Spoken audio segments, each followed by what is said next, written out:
these are the do's, and we've got a man who's called Rick Seeds, who runs a young carp syndicate with big fish that he feeds. He doesn't plant no money trees like his name suggests, but he's coming on the podcast, yes.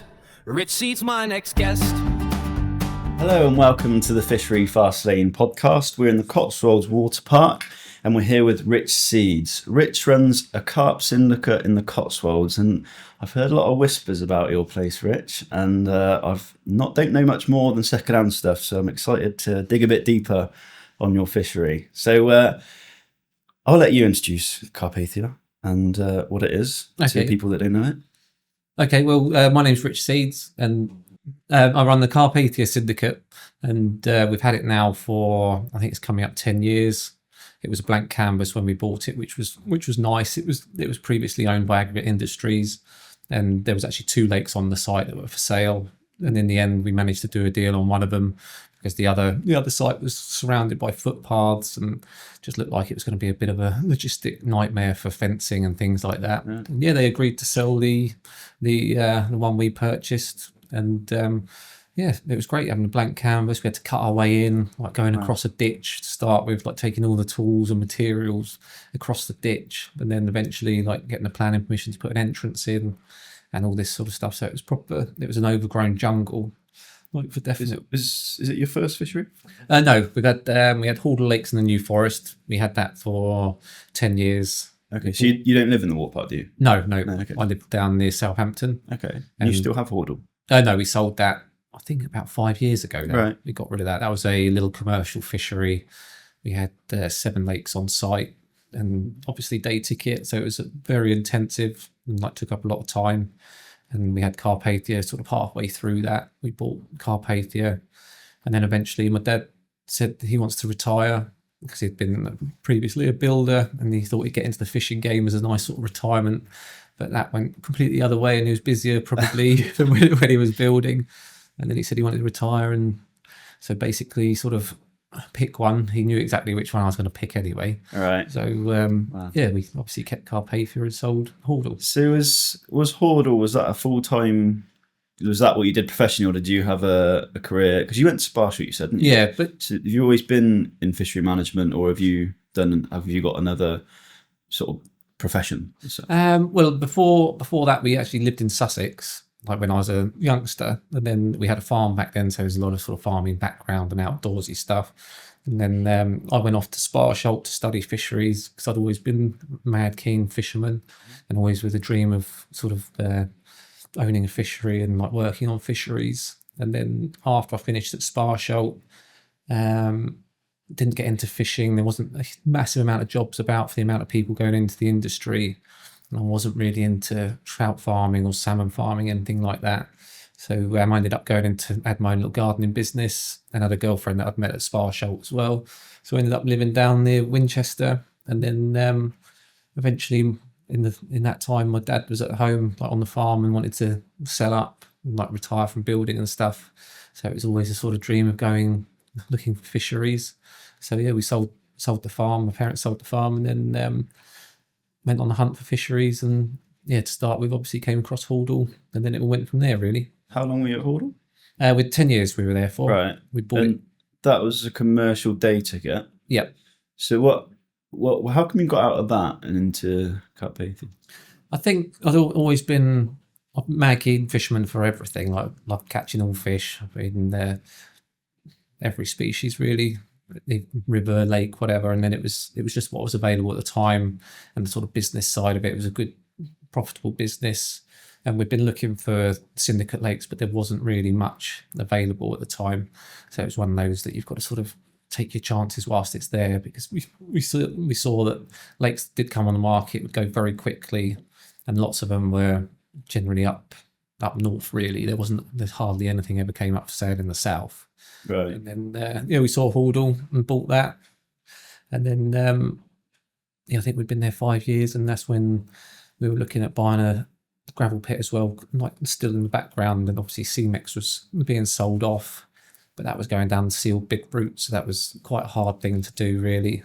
Right. And we did have a look around Roach Pit and Rockford, but they were non-starters because sort of the bidding process. Right. And then we managed to find Carpathia on the quiet. What had happened there was before we bought Hordle, we'd seen it advertised. I can't remember what site it was. A bit of an obscure site in terms of fishery, because obviously it wasn't a fishery. It was just a gravel pit. And it was like something like restored gravel pit. And we phoned them up to see if they'd sell it to us. But they said, we think it'd be a bit out of your price range. We're looking for hoteliers. It's obviously all the building work that's gone on around the Cotswolds. And so we're like, oh, okay, don't worry about it. And then bought Hordle, was cracking on with Hordle. And just by chance, when we were looking for gravel pits again, we saw that post was still there and phoned them up. And it was perfect timing. They were like, yeah, we've got to be out of the workings by the end of the year. Wow. So we are looking to sell. And we've had no offers in terms of the vast sum they wanted to start with. Wow. And so we kept it, didn't say a word to anybody because we knew, like, in the south, they are like gold dust. So we kept it all quiet until it was all gone through. Doesn't seem real, does it? No, it doesn't. It was that, like, it's so long-winded buying property now. It was like that golden carrot. You're getting so excited about it. Keep walking around, trying to keep like undercover people so people don't see you there on a regular basis, thinking, what's he doing down here? Yeah. I mean, luckily, it was so overgrown. I mean, the grass was as high as me. It was pretty much surrounded by little coppice trees. So it wasn't a lot to see down there at the time or be noticed down there. But then, then it finally went through. Then you could tell everybody, and sort of went on from there, really. We had Dan Garner on the podcast from South Surney Angling Club, and he was telling us about when they came across their waters, they were paying sort of, I think he said 40 shillings a year for some of them back in the day. And you're like, it's a different world now, isn't it? Is. Yeah. But okay, so when you first purchased the ground, what was the first step? Did you need to fence first, or did you go straight in with stock in, or was there existing stock? Well, what we did, we had a little look round, and there wasn't really much evidence of fish there. There was a couple of people that I bumped into because there was a footpath that ran between our lake and the lake next door. Because originally, when we were first buying it, there was 2 lakes for sale, which was as a whole, like I said, it was one was surrounded by footpaths, and there's a dividing footpath. And our lake actually has more of a boundary than the other one, because the other lake would be very hard. You'd almost have to fence the footpath in rather than fence it out. But we've got quite a good bit of land between us and the footpath. So that was the route we went down. So we had that one. They were divided up. And when we got there, there was a couple of fishermen that were fishing it occasionally, but they said they were sort of after the tench and stuff. And there was some really big perch in there.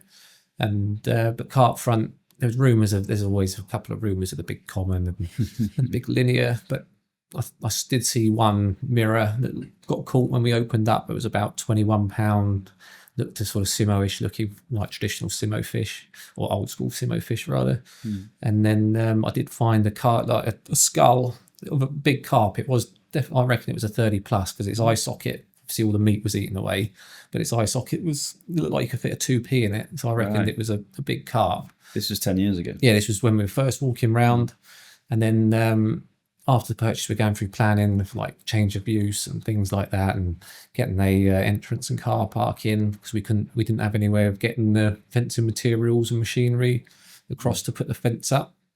And then the neighbour was good enough to let us come through his fields and put a gate in to like access our land and start fencing it. But obviously it was too wet at that time of year. It was in the winter. We bought it in October. So it was too wet to start the fencing then. But obviously the fish sales and movement were coming up. Then we spoke to Simo and Viv, and they said just put some in, start off with putting some in there, because we don't know what the sort of predation is like of the otters. But he said if you sort of take a gamble, then this time next year they'll be twice the size, and technically you've saved yourself quite a lot of money, because we were on a bit of a budget, because obviously it's not cheap to buy something like that. And then the fencing was coming up as well. And so I stopped the fishing, and they went in the sort of November, December, January time. And then we managed to get a fencing contractor in and all the fence sorted. I think that was around May time.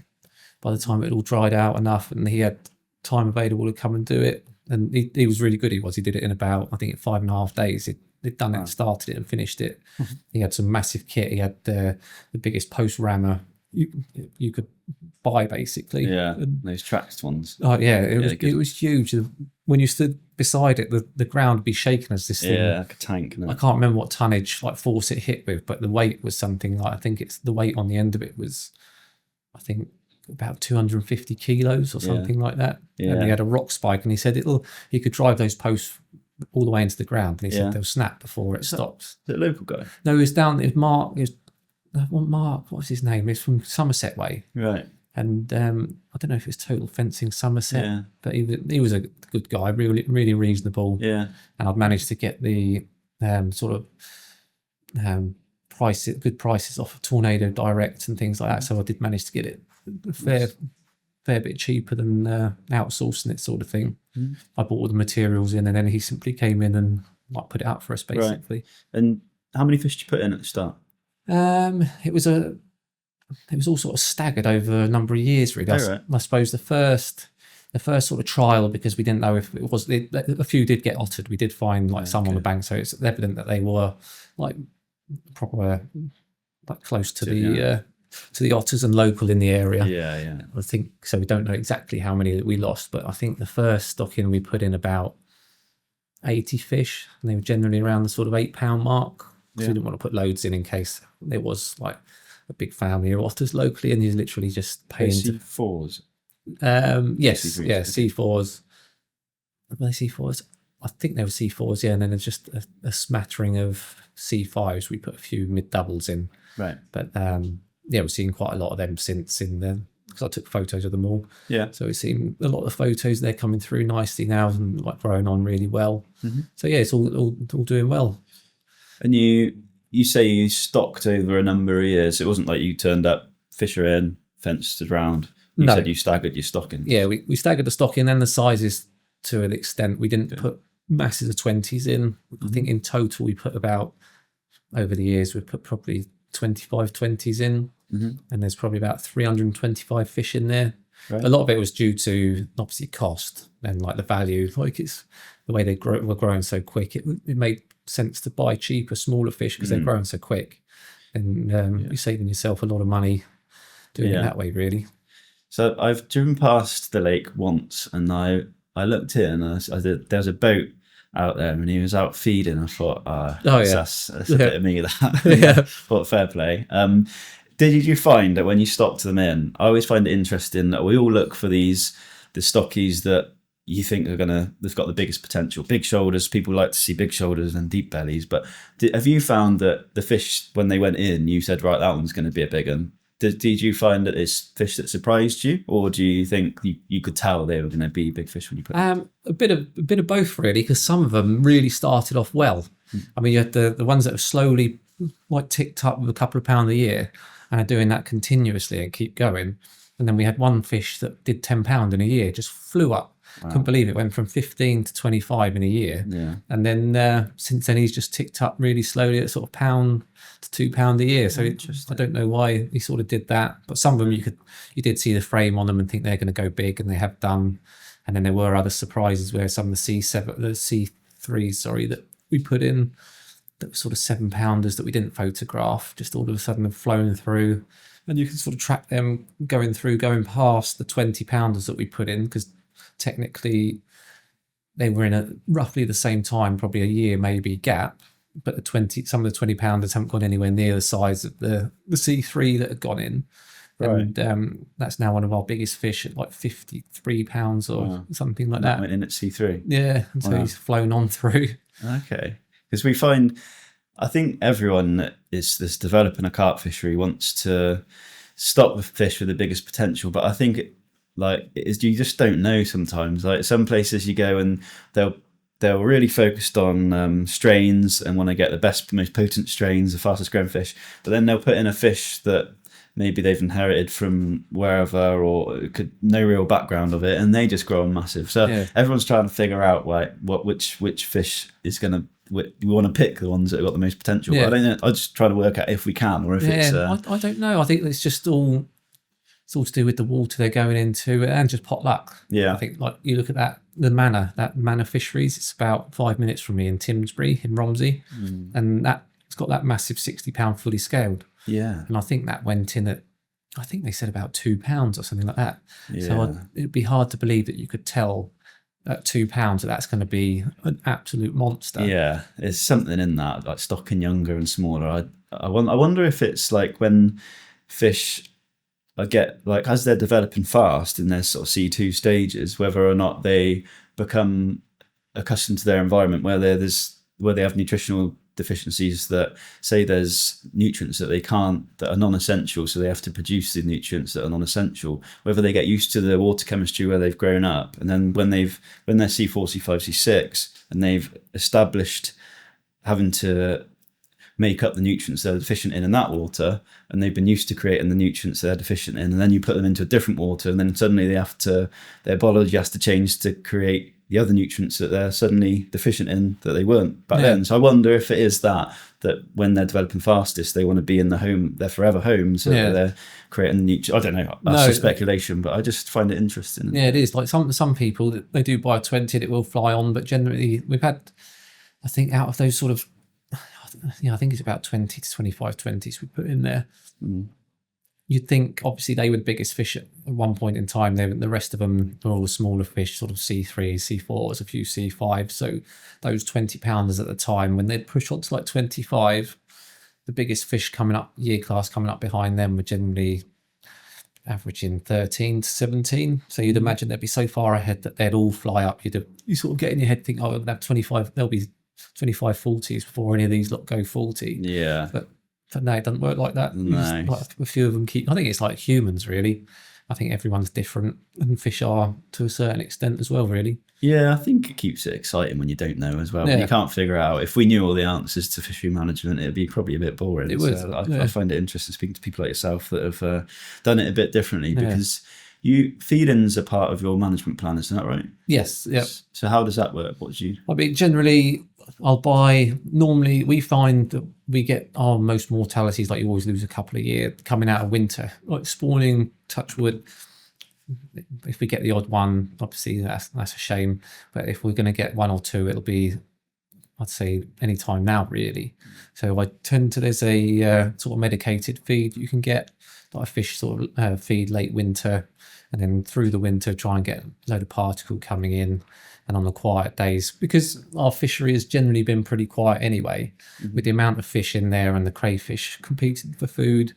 I mean, I'll go out into the middle in the sort of safe zone and feed them out there to try and get them eating something, encourage them to feed, and just keep them topped up a bit, really, rather than growing them to an extent, I think. How do you find that's accepted in the membership? Do the anglers, are they against you doing that? Do you find there's a bit of pushback when you're feeding them? Because obviously I supply feeds to fisheries, and you always get people worrying that you're going to feed the fish and they're not going to want to feed. They're going to know that that's safe. You're never going to catch them. How do you? It's funny. It's I think as anglers, we're always looking for a reason why we haven't caught anything.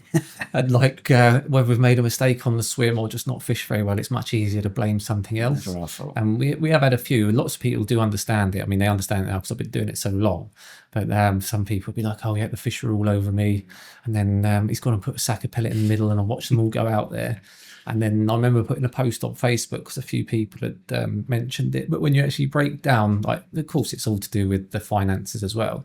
I'm not feeding them in any rate of fish farming figures.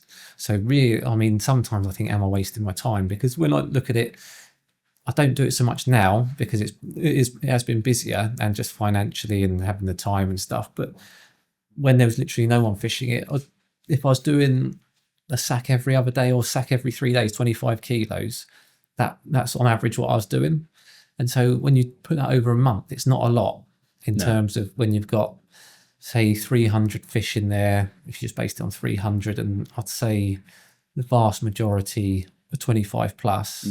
So you start breaking that down into percentages of, say, if you said 75 kilos a week, and then the biomass of carp, and then you've got the birds and the crayfish, the silverfish, the tench. So you think, really, if every carp was getting a mouthful of it, they're getting a few grams a week. Yeah, it's just a supplement, isn't it? And I try to tell people that, because it's sometimes difficult to get the benefits of feeding across to people, and you're really trying to coach the fish or train the fish into healthy habits to know that they're going to get reward by going to feed, and trying to encourage them to because feeding, they're reducing their stress levels. Yeah. It's going to help for the longevity of the fish. I know there's the argument that overfeeding and the longevity of the animal, but stress is a huge part of anything, and keeping your fish feeding. That's what I try to encourage the people that argue that the catch rate's going to be compromised by you feeding. I say actually it's the opposite. You'll find that the fish are encouraged to feed more. They graze much more because they're finding reward for feeding. Their stress is reduced. It's like pre-baiting, isn't it? When you pre-bait, it makes them easier to catch because you get. That's what we've based it on with other people, like some fish farmers have told us. Like when I've said, I've been trying to put it in a sort of fishing zone, sort of 80 yards out. They're like, oh no, don't do that. Stick it in the no fishing zone in the middle, because then you know that they're eating it. It's not getting left, and the birds are eating it. And there's always a hierarchy of fish. So if it's only 25 kilos, which is nothing, if you had 20 fish on that, then they'll eat that within no time, and it kicks up all the flavours and smells and particles, and it sets off feeding responses in other fish, and they're more than likely then to swim off and look for food elsewhere and do it that way, really. Perfect.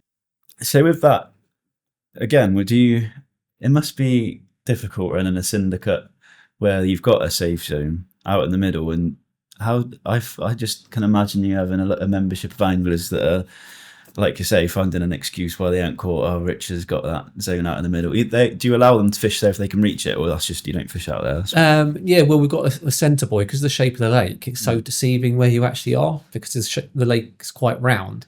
It was really hard to start with to tell. I did it mainly to see when the guy was cray trapping, to tell where the cray traps were, and also to see which section of the lake the fish were in. Because quite often, because the distance across the lake, you'd be looking and you'd be thinking, oh, they're just 40 yards off the far bank. Right. And when you'd get round to the far side, thinking of moving, they'd be like 140 yards out off that bank. So there's a big white buoy chained in the middle, and that basically shows you it's a lot easier to tell which quarter of the lake the fish are in, for if you're like in the fishing terms. But in terms of the management, like it shows where the middle is.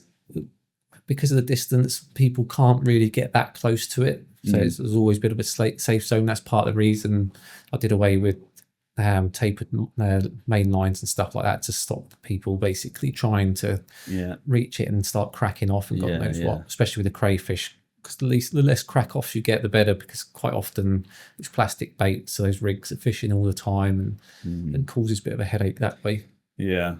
Okay. Do you find that feeding out there, does that hold the fish out there, or are you still finding fish, it's not really making much of an It doesn't really make much difference. They move a lot on there because the shape of the lake, like it's generally quite round. Like it doesn't take them long, like being a fish. They can swim, like really, if they're on a bit of a mission, they could get from one side to the other within a couple of minutes. Yeah. And the amount of food we put out there anyway isn't really a holding thing. It's just more of a safe sort of conditioning feed. And I think having the safe zone in the middle is better than having a safe zone in a corner, because obviously they don't want to held up in one corner. It's in the middle, so they can swim any direction at any time. Yeah. And the good thing is on the lake that shape, like quite often if one bank's really busy with anglers and there might be a few fish showing there, other anglers might be like, oh, I can't get on one of the pegs, but I say to them, just go opposite, because they do move quick on there, like under pressure. And then if you've sort of got your trap set already over there and you're the only one on that bank, then it can really pay off. Because it's a big round lake, isn't it? It's pretty featureless. Is there much? Is it a dry dug pit that's pretty featureless? It's dry dug. It's almost 1/2 and 2/4, if that makes sense. You've got the back half that is generally 10 to 14 foot, and then you've got like the shallow sort of road bank side, which is another quarter. That's generally around sort of 5 foot. It does shallow up, and then you've got the other quarter that's a bit egg boxy. You've got 4.5, 5 foot down to, then there's like 10 foot holes, 9 foot, 8 foot. Right. So there is different sort of areas out there. Yeah. And we've mentioned crayfish a couple of times. What's your story behind the crayfish? How do you find them? Do you have to allow for them when you're feeding? To a certain extent. I mean, we had them on our course fishery as well, so I've sort of known all about crayfish for a long time, but the extents were to a completely different extent. We had on the course fishery, they're quite prevalent, but we had a guy come in and catch them. But then obviously on a big 22-acre lake, it's far different to trapping like 7 lakes that are generally 3/4 an acre to 1.75 acres. I mean, that said, they're very good for clearing bait. Yeah. Because before, when we bought the course fishery, there was no power or anything to the site. Right. And so no real aeration, and they were massively overstocked. Yeah. And I still think to this day that the thing that saved them, because the amount of people, it's a really popular fishery, and get this in the New Forest. So it's like in the summer, it's absolutely rammed. And the amount of food going in, like those really hot days when the water quality, the oxygen's not that great, and the carp and fish aren't really on the feed, they were still chucking loads of bait in. And I think it was the crays that sort of did the job and broke that down, and helped out that way. I think Because they are across the water park. We seem to be a part of the country which is probably the most densely populated by crayfish, I'd imagine. Yeah. You see it right across the water park, and I think on the unfenced fisheries, it seems to be keeping the otters fed, right? So that seems to be, there's two ways of looking at it. It seems to be keeping them off of the carp in some of the park lakes and stuff in particular. I've seen them, I've watched them diving down and coming back with crays and smashing them up on the bank, and it's obviously it's keeping them preoccupied from the carp, but at the same time, from a farming background, you know that when you feed an animal, it tends to thrive. So it does give me a little bit of concern that might be actually fueling the problem. But obviously you're fenced, so you haven't got that. So your crays, are you trapping them, and what do you do with them? Yeah, we've got a guy that's been trapping them, and the legislation has changed. I mean, previously we had guys trapping them to send them abroad and stuff like that. I think they're so efficient at breeding. I think it doesn't really matter what you do to try and combat them. You've really got to hit them hard. Like, there are lots of traps. I mean, we're getting there now, and we've done it in 3 waves. The trick is you can't stop once you've got rid of, well, think you've got rid of them. Right. You've still got to have traps in just for the odd one that comes back, because this will be the 3rd sort of time we've trapped them.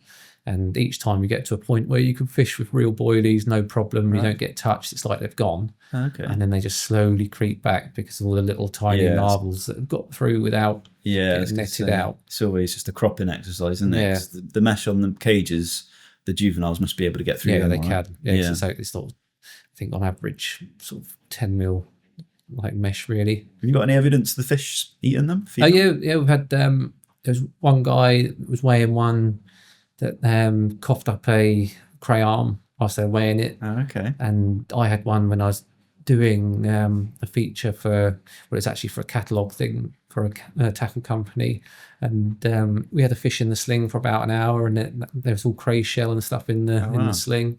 So they're definitely eating them. Okay, that's interesting. I always find that when they've got an abundance of a food source, it's almost like it's too much of a good thing, and they might pick off the odd one, but don't get preoccupied on them. I don't think they get preoccupied on them. No. I mean, we've got them down to a much smaller size. When you see the likes of white fries, some of these videos these guys have done with crayfish are like that. Yeah. I mean, ours are sort of on the third sort of. And that's the size you'd find coming out the ice? That's the sort of, not that size coming out, but you find little arms and bits of shell and stuff like that. But they're a lot smaller now because we haven't let them get to that size. Right. Because those big ones, they reckon are sort of 15 years old. And we've sort of wiped them out a number of times, but you've got to keep going. I mean, we have, when the guys have been doing it for us, about 140 traps. Right. So if you've got a big lake, there's no point in just putting a dozen traps out. Like, you're wasting your time to a certain extent. You've got to do it and do it properly, really. Yeah. Hit them hard. I mean, we've done, to give you some scale, we've kept a rough record, and over the 3 trappings, I think we've probably, and obviously because we've hit them, they've come back, so obviously reproduced, and they're staggering the way they reproduce. They're so efficient. They're almost like cockroaches of the water, but we reckon we've had something over the 10 years, something like 27 tons out, we reckon. Wow. And do you think that's that haul of crayfish, would you have said 10 years ago you'd have had the same? Or do you think they've definitely grown in the sort of size of not the size, but the numbers of them in your fishery? I think once they're in infestation, no matter if you've trapped them once and let them come back, I think whatever happens, they're going to reach the same sort of levels. Like lots of people say, if you trap them, they come back in higher numbers. I just think in the long run, they're going to reach a point where they get to anyway. I mean, I think if you looked at white fries, I don't know how you'd eradicate them in there. You'd need probably like 1,000 traps, and it'd take you probably 4 or 5 years. And then if you left it for another 10 years, it'd be just as bad as it ever was. Do you think that'd be a problem? I don't know. It's a tough one, because like when I remember fishing our lake when we first got it, and they were massive, and there was just thousands of them. And since we've been trapping it, it's like when they do come back, that's the mistake we made, was letting them come back. I wouldn't really say the numbers were any different, because it's hard, unless you're out there with the snorkel or mask, you can't really tell, because you're still catching masses of them. And I think, but like even now, I mean, it's so hard to judge. Like we've got the numbers right down now. Yeah. And I think what happens is, obviously you're clipping up, and I say to people, I think a lot of the time it's like almost like a normal sort of countryside. You'll have like your towns and villages where there's higher populations of them, and you'll have the countryside where there's a few. And if you're unlucky and have clipped up and casting right next to one of their burrows, then you might think you're getting absolutely battered by crays out there, but it only takes one. Yeah. And if you've listened this far through the podcast, then I can only assume that you're just as passionate about fishery management as I am. Now, it's not about me, the Fishery Fastlane podcast, but it is associated with me and my business, BP Milling. If you haven't discovered the BP Milling YouTube channel and you enjoy this type of content, then on the BP Milling YouTube channel, there's endless content that deep dives on the topics that really turn the dial for fisheries. There's loads of helpful stuff for fishery managers on there. Any fishery businesses that wants to learn and get the best out of their business, then that is the channel for you. So go and check that out. Now, all that advice on the BP Milling YouTube channel comes from my experience in the industry, which starts way back when I was 17 at Sparsholt College and studying fishery management. I was just as passionate as a student at Sparsholt back then as I am now. In fact, I won an award at the end of my studies for the dedication to my fishery studies. I then went into the industry to work with leading fishery consultant Andrew Ellis, who's got far more industry experience than I'll ever have in dealing with fishery businesses. And I followed him around for the next 15 years, understanding him and his clients, fishery businesses, hundreds of different fishery businesses every single winter, getting in under the hood of their businesses and seeing the good decision making and the bad decision making, and the influence that had on their business and their stock and their water quality. And that is what goes into the BP Milling YouTube channel. That experience, not only through working with Andrew, but also the last 20 years growing carp here at home on the farm, and my controversial opinion on how it should be done, and the results that I get that keep up with any leading fish farmer in the country. It's all packed into real punchy content for YouTube. You are spoilt for the amount of stuff that's on that channel. So once you finish listening to this podcast, head over to the BP Milling YouTube channel. Make sure you click that subscribe button, because there's loads more coming all the time for the channel to help you get the best from your fishery and understand what is good advice in fishery management and what is absolute nonsense. Well, one of the jobs you went on with Andrew, we were draining this estate pond, and the guy was moving, so we had to drain the pond down and get all the fish out. So he drained it down dry, and it had crays in there. And we got there on the morning that the draining was just finishing. It was like we'd had the fish out the day before and just back the second day to get the rest out. And they drained it down dry. And these crays, the second day, he had a fence around the pond, a chicken wire fence. And they were honestly crawling over each other, like up against, all the way around the perimeter of this pond, up against the chicken wire fence, was heaps of crayfish trying to get out. And I thought that was amazing how they just, like, they know they're in trouble, they're getting out. Yeah. And, but yeah, I never remember it being an issue when I was a youngster, but maybe it's because I've become more aware of it around the water park now. But I think a lot of it's the flooding now, and just the infestations just spreading out throughout the countryside. Yeah. And the, obviously, Natural England have sort of cut back on what you can do with the crayfish. The demand for crayfish trapping isn't really there anymore. So of course, I think the populations are just going to get worse and worse, and get further and further out around the country. They're interesting. I mean, you learn a lot from them. Yeah. I mean, when you first fish a lake with them in, it's like an absolute nightmare, but then you learn all the sort of tricks of like not flavouring your baits. Yeah. And like with zigs as well, the one thing I found, like, that was always a learning curve, was putting my hook bait on, tying it on, like it's always out the pot of like real glug smelly stuff. And then of course you're going like that, because I was thinking, why do they keep pulling the zig down? Like, what are they doing? And then, but when you're measuring out, you're pulling through 1 foot, 2 foot, and then tying on around the lead clip and stuff. And then I suddenly thought that beetling and stuff like that is so potent. Like when you lick your fingers for like hours afterwards. Yeah. So I think a lot of the time it's things like that, like your lead clip and lead and everything's tainted with bait.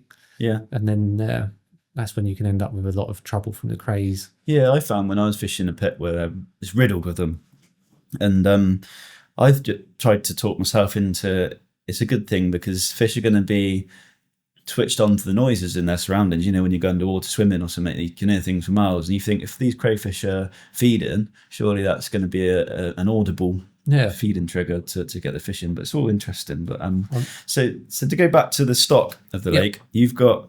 I did a bit of Googling to try and do a bit of background research before we come into the podcast. And is it a 15-year-old caught the lake record? Was it last year?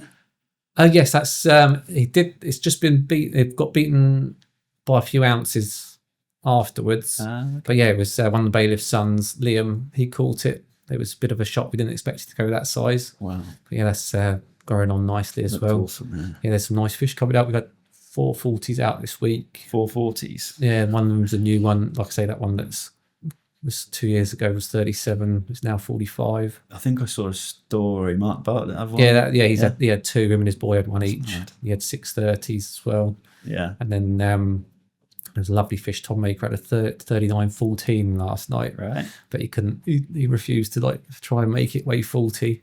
But that one's done well because I haven't seen that one for a while, and that's a really pretty fish. That. Okay, so have you got a set that are pushing on faster than the rest, or would you say they're all creeping up? Yeah, there's definitely fish that are growing faster. You can see there's some that are just, like I say, some are ticking on at sort of £1 a year and maybe £2 a year. Then some are doing sort of £3.5. I think they're all getting to that size now where their food requirement is generally sort of their age is just keeping them back a little bit. Like we're not getting the sort of £8-9 growth that you get when they were young, like some of the fish like that as they get bigger. So they are still young fish, aren't they? Yeah, they are. Yeah, we've had I put some commons in last year from one of my friends just down the road from me. He's got a fish farm. He's actually turning that into a fishery, and he claims they're the original sort of Sutton commons and stuff because I worked for him about 25 years ago on work experience from college. Okay. And when we used to do all the feed trials at college, I think the fish used to come from RMC. And after the feed trials had finished, there'd be thousands of these carp in these tanks, and then they used to say, "Oh, take some if you want."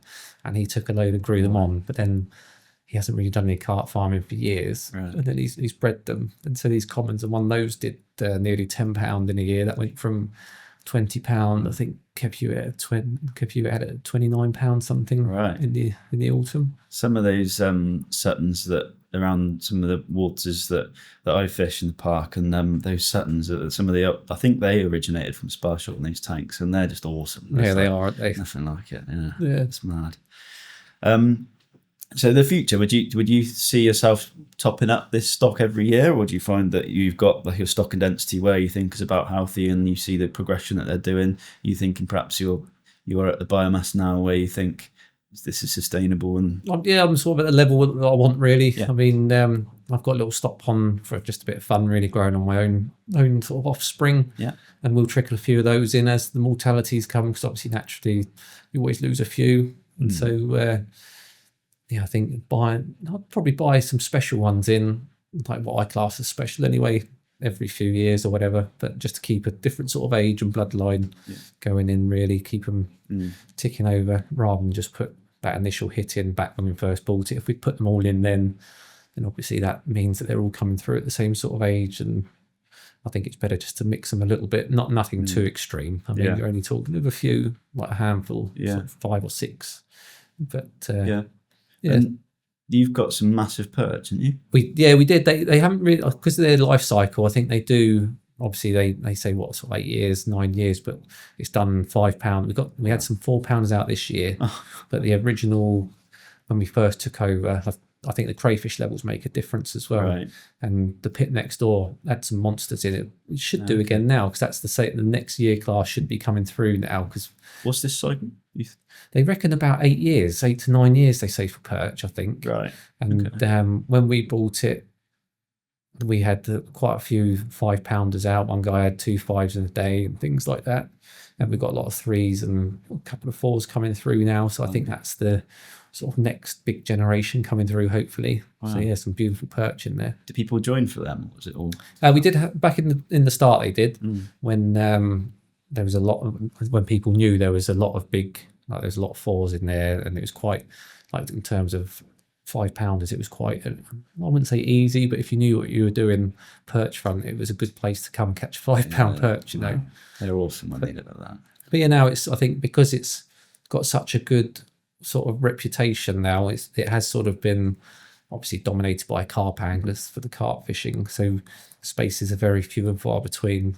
Yeah. So people, there are people on the waiting list that we've closed the waiting list because it's just, well, I just have a waiting list full of hundreds and hundreds of names with no point really. No, I think it's interesting though that the way, because this is really what I sort of set this up for, what I called the fishery fast lane, is because I wanted to speak to fisheries that, like yourself, that are what I call in the fast lane, because you're progressive with and you've got a plan going forward of where you want to get to. And we go to so many places where they are a bit in the slow lane and not really progressing like that. And I think it's really interesting that you coming into the park 10 years ago and all of a sudden 10 years and you've got fish bigger than some of the oldest pits in the park that have had established fisheries on them for years. And that is sort of a perfect example of what I want to call the fishery fast lane, of getting moving with what you can actually achieve and the potential of these waters when you things like your fishery management plan with the feed in. I think it's awesome. But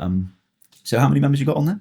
We've got about 80 members. Yeah. So how big's the lake? 22 acres. 22. Okay. Yeah, I don't charge massive money for it, just because what I found was the higher money you go, the more sort of it gets really busy. So we've got a really nice sort of level on there at the moment of generally for that level of fishing, it's generally pretty quiet. Like the only downside to that is people are spoilt with it. Like sometimes it'll be like, there's 11 on this weekend, it's ran, because they're used to, like, quite often in the summer and during the week there might be 3 or 4 of you on. Yeah. And a lot of them are the older guys, and it's good to keep the older guys on there. Yeah. Because they're the ones that are sort of harmless and not fishing very far out. Yeah. So it's good from that front. Yeah.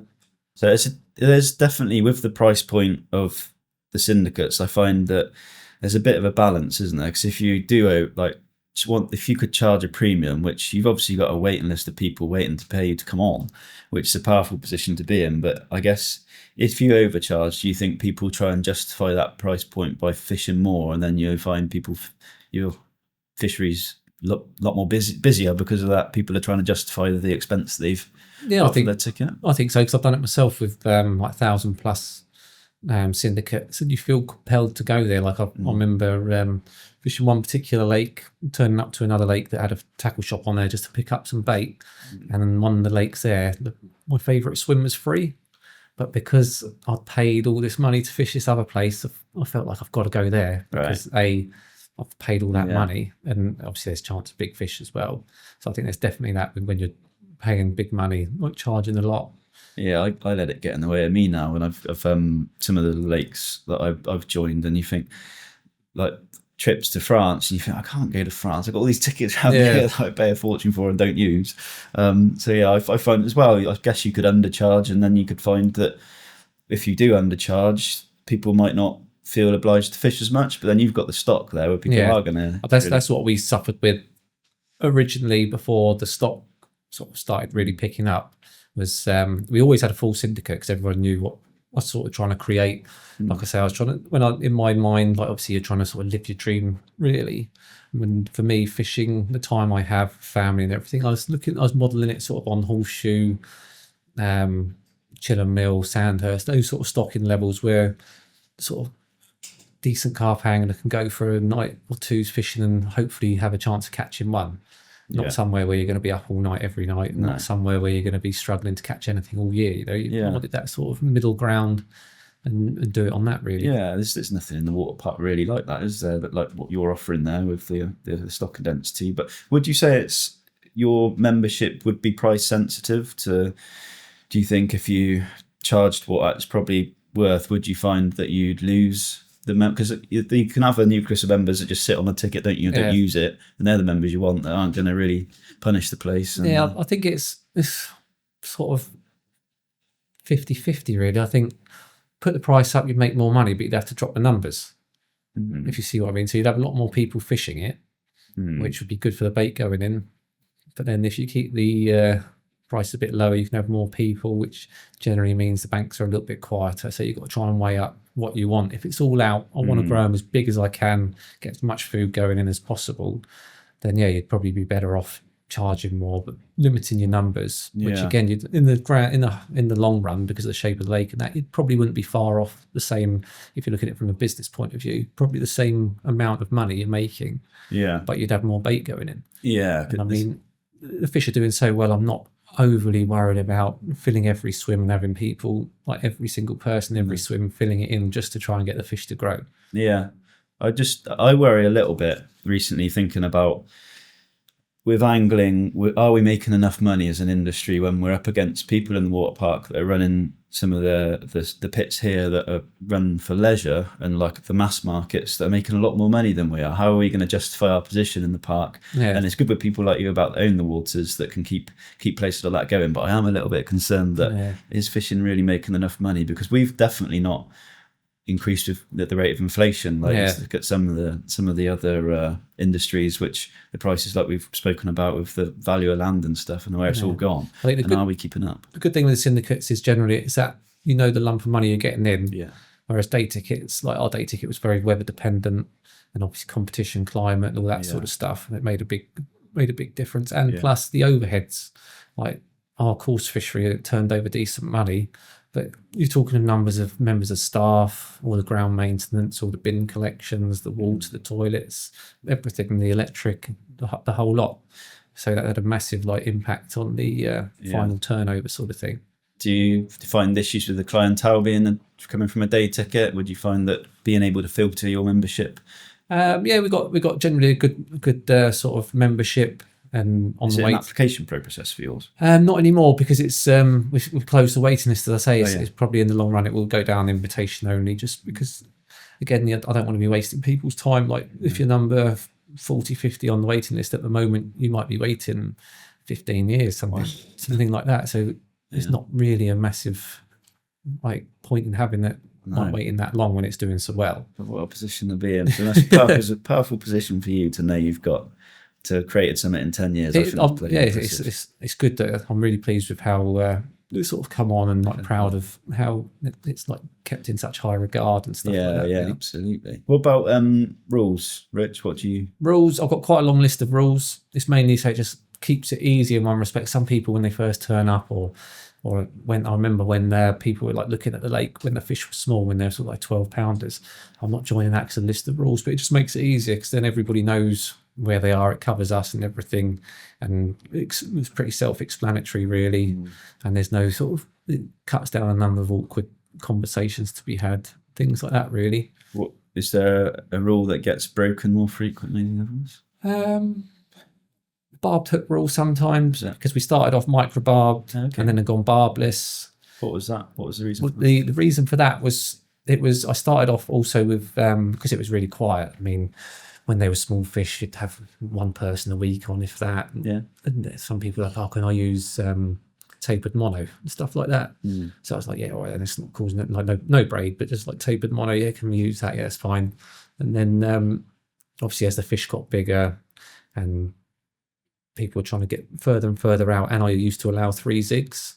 Okay. And I remember one particular year I think it was over the space of sort of 2 or 3 months from February onwards, they, some of the anglers who were good at distance and good at zig fishing, were really clubbing them. Right. But so it might sound like I was trying to stop people from catching the fish, but it was the point that you turn up, walk around the lake, and every angler would have 3 zigs out.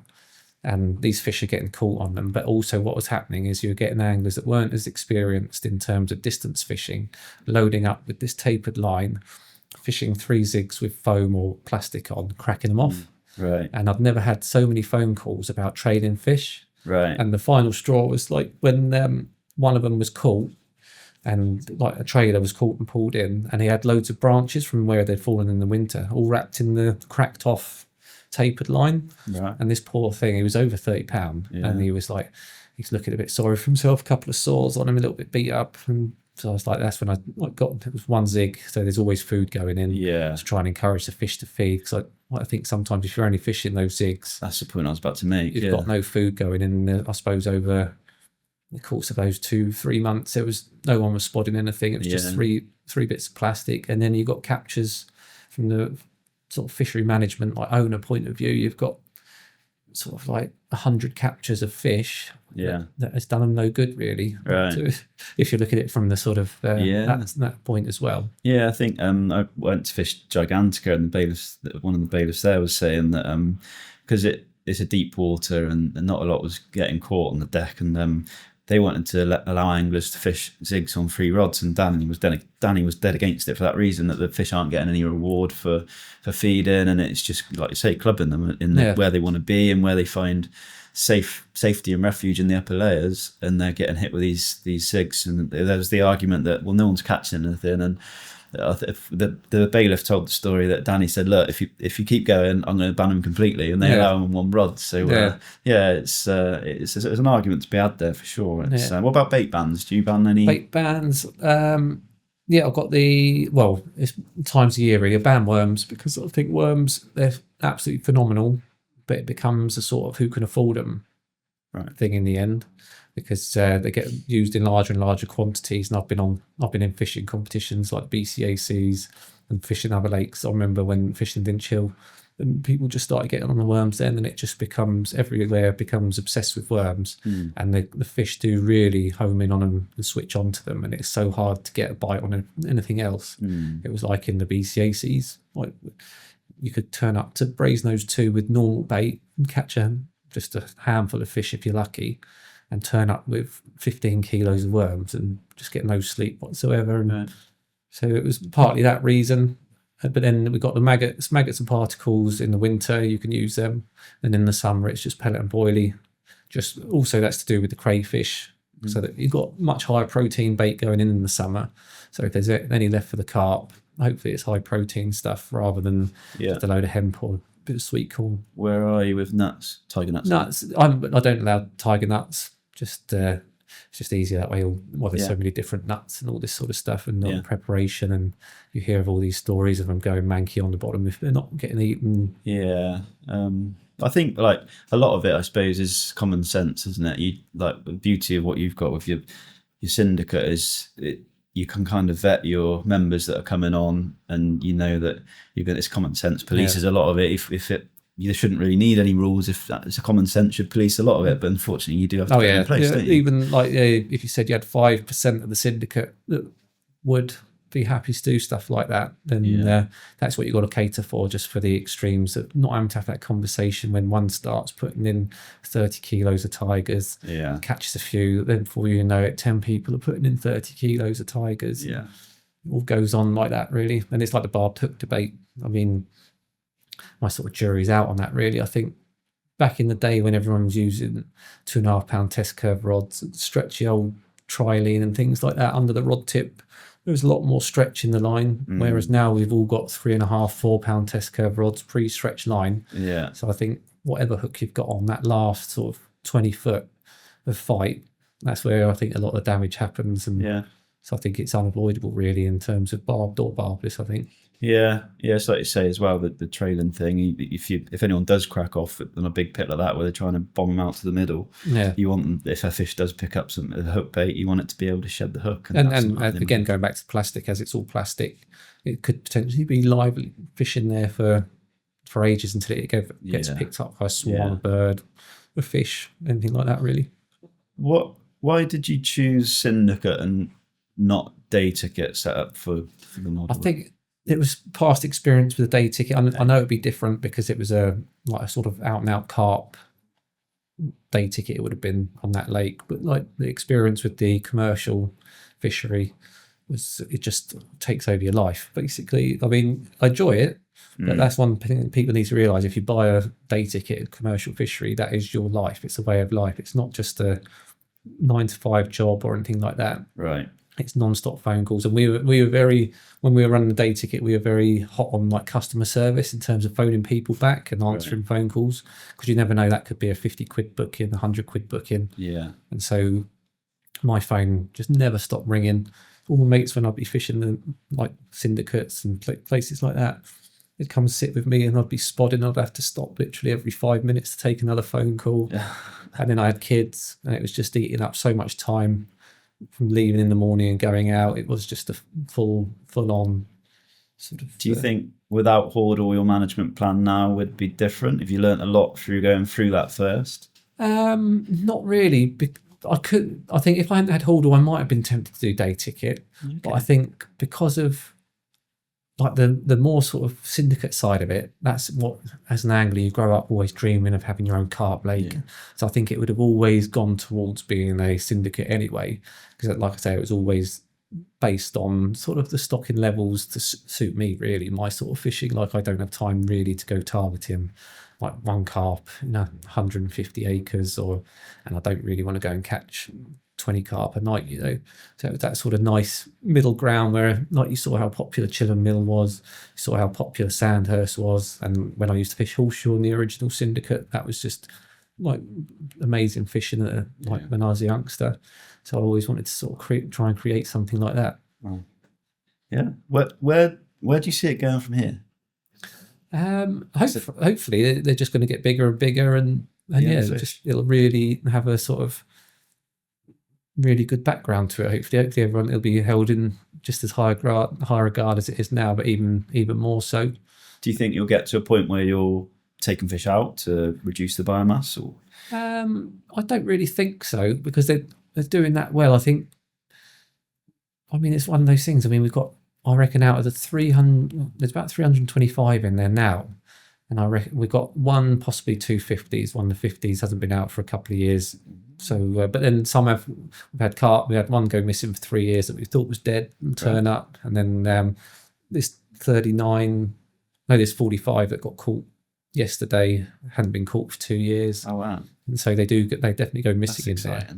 And then, we reckon we know we've got over 100 different 30s in there.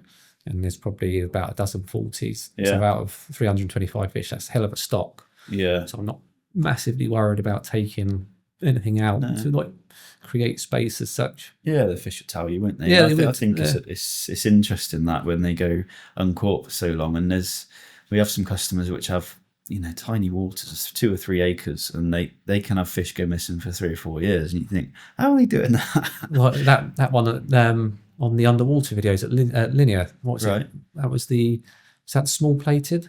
That went for a period that didn't get, I think it was something like 5 years that hadn't been caught for, and they saw it on the underwater video, and then it got caught about a year or whatever after that. And that was incredible on St John's. Yeah, it does make you think. Well, that keeps the dream alive, doesn't it? When there's fish like that going missing. Do you find that you'll have other species that are also growing in line with the carp? Would you find like the rudd or roach, you've got populations of them that would be pushing through as well? We've got a few rudd in there. We did have some lovely roach in there, but unfortunately the cormorants, they've done a good job on them in one respect.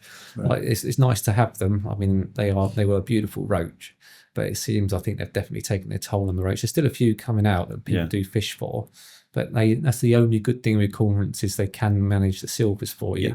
But there seems to be a bit of a trend with big bream. When we first bought it, there was a lot of big bream in there, sort of 13, 14 pounders, and they seem to be there for 2 or 3 years and then just disappear. Okay. And it's a weird one. I've spoke to other fishery owners and gravel pit owners that say the same, and I only ever found one dead one, and it's just like, where do they go? Yeah, what happens to them? Yeah, we've got some big tench in there to double figures. We've got some £10 tench. There's some decent tench in there. Do you think you take them out, or do you leave the tench? And then they all stay there at the moment. They're not a problem. They're sort of low enough levels that they're not really causing much problem. Yeah, and they're a good problem to have, really, with the value of them. Yeah. So Have you found that there's been a triple SI stamped across the water park? Has that made any changes to how you operate at all? No, because we had the email sent through from them to say they won't change what's going on now. I mean, for me, it was a tough one to take, very stressful, because the way it's all carried out is very dictatorial, really. Right. I mean, they just come in and say, we're doing this, tough luck. Yeah. And it was the way it was done. It wasn't really done on much scientific evidence. They did bird counts that they sort of passed the buck to the British ornithology lot, but then they use a lot of volunteers to count the birds. So everyone's argument was like, oh, well, there could be, like with our lake, there's about 20 metres between our lake and the next lake. So as the people walk down the footpath, they could count 10 ducks on there, go off for a chat down the road, and then they fly onto that next lake again. and count them again. So they've counted 20 as opposed to 10. But it was just the way, like, because nobody had ever been on our site to survey anything, and you're just included in it just because what might be there. And we went to all the objection meetings, and they had some of the gravel workers were saying, oh, there's been a 200, like apparently there's been a 200 bird count of various birds on this lake on this date. And it's like, I've got the photos here of the digger there and my pickup truck. We'd only just started digging it, so I don't know how there's 200 birds on there and all this sort of stuff. Yeah, I think everyone had their concerns when it was all going on, and what would that mean for fishing and the stocking, the future stockings around the water park? Is that going to interfere? But it seems like, speaking to a lot of people around the park, it doesn't seem to have made much of an effect. I don't think it will, because No. I mean, with a lot of these government bodies, they already had 6 gravel pits or 6 sites within the Cotswolds Water Park already. And even before they brought this in, those were noted as in decline. So it shows how well they were looking after them, that they were like declining. But all the lakes and properties that were like thriving and like managed by people like us, really. And for me, it's the model principle of it, you know. It's the principle that you've spent all your hard-earned money on buying something like that, and they could just walk in and it's an enforcement. Put an enforcement on you that does change everything, does change the value of stuff. It's the same as a house. If you put it on 2 houses next door to each other and said you can't paint that bedroom and you can't cut that hedge, but you can on that one, and they're identical, which one would you choose, you know? So that's why I could get properly started on them for what they do. It'd be different if they really invested in it and like actually did what they said they were going to do. But like with every government body, there's no money left in anything anymore. So that's why a lot of these triple SIs are in the state that they're in, really. I think there's a bit of a story with the Natural England stuff that I found quite humorous. Was went to the Wiltshire Wildlife Trust. Have got some pits on the end of the Spine Road, and there's a cafe there, and me and the missus went there for a walk with the dog to walk around the wildlife reserves. And they've got these cabins you can do your bird spotting and stuff, and write down what you've seen in the book. And of course, these lakes, they're not fenced, so you're looking out at these hides, and there's nothing there. And you look through these books, and there's like people have written magpie or wood pigeon, and then you go up the road to a fenced fishery, and it is just swarmed by wildlife and birds. And I think there's a lot to be said about that. And I'd like to take sort of these Wiltshire Wildlife Trust or Natural England to see actually angling is the impact of otters, I guess, is the bottom line, but actually what's fencing a fishery and what we're doing, fishing, is actually feeding these wildlife, and we're not there to kill them, or we want everything to thrive alongside each other. We're country people, aren't we? The people that want to run fisheries. So I thought that was quite interesting that you going to these wildlife spots and not finding much wildlife. But yeah, I think that's the positive part of fishing and around the park, and I'd like people to sort of see that and highlight that a bit more. But Rich, what do you find the worst part about running a fishery, Ethan? Sometimes it's the odd angler says something that winds you up. So I think, obviously, I suppose, as a fisher, as an angler, like I've been obsessed with it since I can remember like being 4 the first time I went fishing.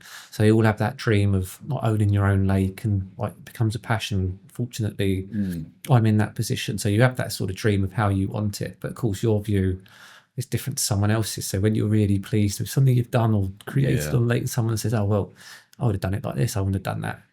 You think you take it that a bit more personally, because it's like, it's sort of your passion now.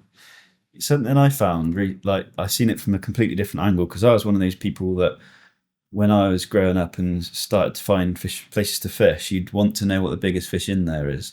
Do you find it irritating when people ask you that question? Because I almost found like when somebody said it to me for the first time, I felt like they were asking how much money I got in the bank or something. I felt like you don't even want to know my story. You don't know how I got to where I got to. You just want to know what I've got. And did you find that? I didn't find that so much. The thing I found more like funny and like sort of you think it shows you've done well and made the right decisions was when people in the past were like not interested in joining a lake. There's too many rules, there's too many this, that, the other, and then now they see what's coming out, they're like desperate to get on there now, and you think, oh, but like it was never good enough like 5 years ago, but now it's like we're desperate to get on there. So it shows it's going the right way and doing the right sort of thing. But yeah, I think that's what it becomes. Like you've got your passion of your fishing, which I'll always have, but then you've got the passion of the lake now that like I'm obsessed with and love it. I want it to be as good as I can make it.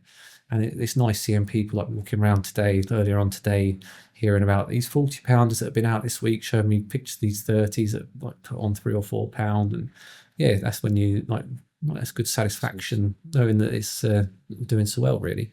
Do you see that?